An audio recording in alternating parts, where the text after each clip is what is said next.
Something I love almost as much as arranging flowers is crafting cocktails. So today I'm going to make a Paloma and then a floral arrangement inspired by it.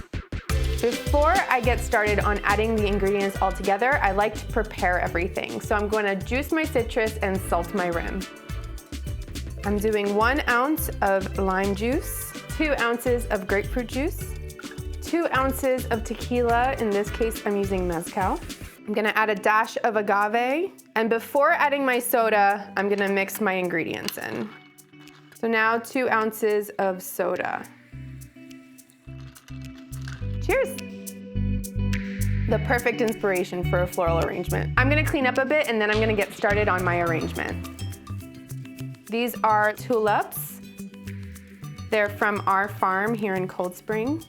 And I'm using them because I thought that the pink tones of the inside with the yellow tones of the outside perfectly mimic grapefruit. Kind of insane. I'm reflexing the tulip petals, which gives a completely different appearance to the flower. These are cherry blossoms that we had bought for the flowers. We forced them inside a while ago, and then they started leafing out. I thought this was a great complement for the lime.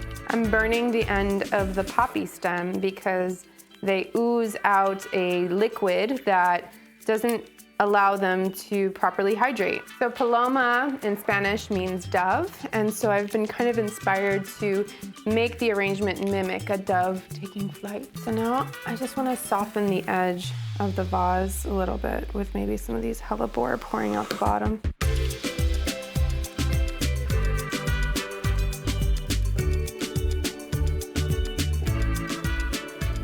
Thanks for joining me on this cocktail-inspired floral adventure. I hope to see you next time. Cheers.